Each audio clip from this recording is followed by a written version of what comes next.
Welcome to HPC News Bytes, a weekly show about important news in the world of supercomputing, AI, and other advanced technologies. Hi, everyone. Welcome to HPC News Bytes. I'm Doug Black of Inside HPC, and with me is Shaheen Khan of OrionX.net. Shaheen, if this podcast lasted an hour, it wouldn't be long enough for the DeepSeek bomb that went off early last week. And it's changing by the hour with impacts and implications emerging all the time as we learn more about it. But I came across a comment from the UK blog site MetaWriter that captures some interesting points, including this. Quote, the DeepSeek team built an amazing AI, even if the extent of the capital invested and the computing resources remain open to debate. More than a technical victory, it's a moral one. The project is truly open source, can be deployed natively on a $6,000 PC, and as such is proliferating across the world. The quote goes on to say, Silicon Valley's brute force GPU model was not only inelegant, but clearly intended to concentrate massive computing resources in the hands of the business community and the United States. The implications of DeepSeek are geopolitical, economic, but also moral. So to be sure, I don't agree with everything this writer said, including a later comment that the PRC regime is mostly benign. And I'm not sure there was an intentional plan to concentrate power in the hands of the U.S., AI power, that is. It's more likely that that's just how things have evolved to this point. But finding greater cost efficiencies, if that's what DeepSeek has done, is what people in the U.S. like to call the American way. For now, before we fully understand DeepSeek, all we can say is that its challenge to established AI business models that have attracted hundreds of billions in investment could be real.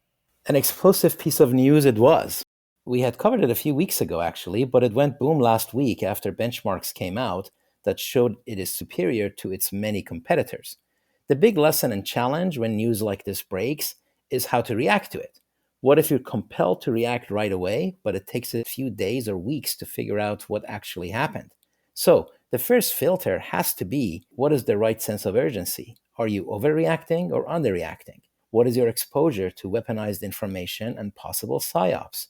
Are big conclusions invalid and too soon, or valid and not soon enough? So as more verified information has emerged, we can start seeing an outline. One is open source. At first, it wasn't clear exactly what and how much of it had been open sourced. This seems to have been verified now by people who have set it up on local systems and made it work. Open source is not a new topic here, with Meta as a big company champion. And in fact, DeepSeek leveraged the many open source models that are out there on the Hugging Face site or others.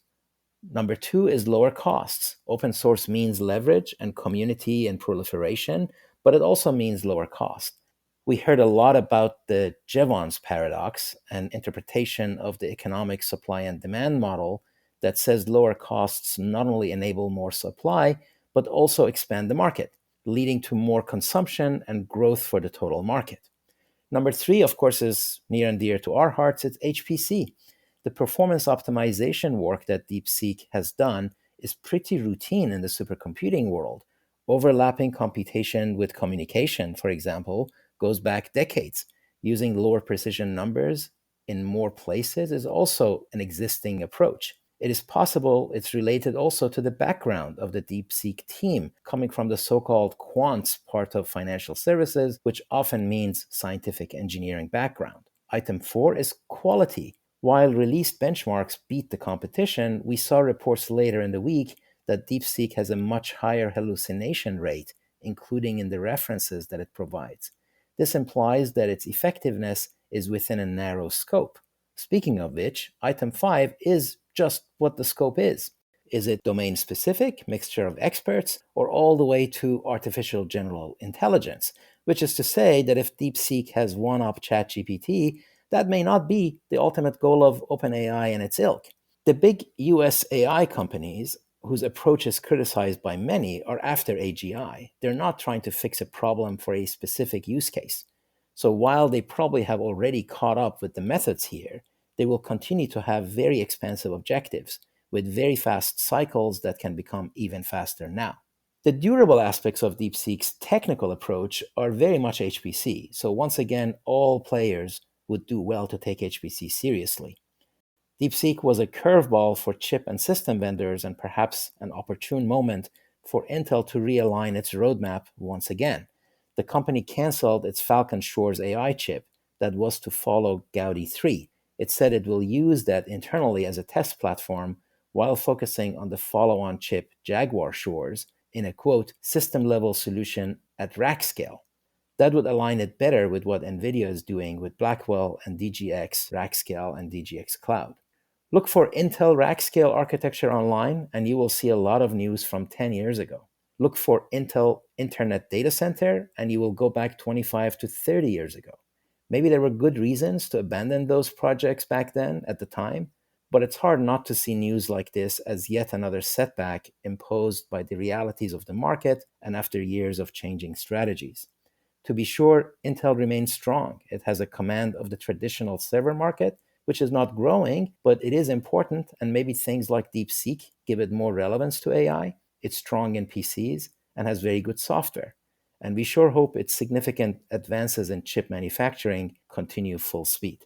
Interim co-CEO Michelle Johnston Holthaus said she made the decision based on competitive feedback from customers and from Intel's own GPU engineering team. Here's what she said.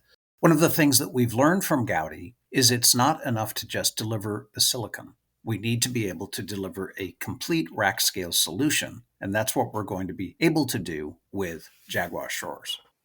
Los Alamos National Lab announced a partnership with OpenAI to run its models on the lab's NVIDIA-powered Venado AI supercomputer. This is an HPE Cray system unveiled last April that has 2,560 direct liquid-cooled Grace Hopper superchips and is ranked number 13 on the top 500 supercomputer list, coming in at just under 100 petaflops performance. Yeah, naturally, Los Alamos didn't reveal much about how Venado will be used for national security-related workloads, other than to say OpenAI will install its latest O-series reasoning models to conduct national security research. But this sounds like a fully on-prem implementation of OpenAI, and that makes it interesting too.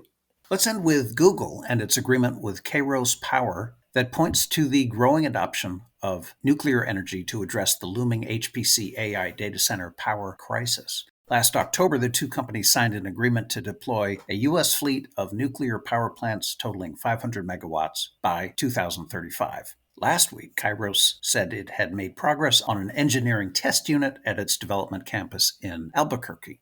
This is all part of Google's 24/7 carbon-free energy and net zero strategy. Okay, that's it, folks. Thanks so much for being with us. HPC News Bytes is a production of Orion X in association with Inside HPC. Shaheen Khan and Doug Black host the show.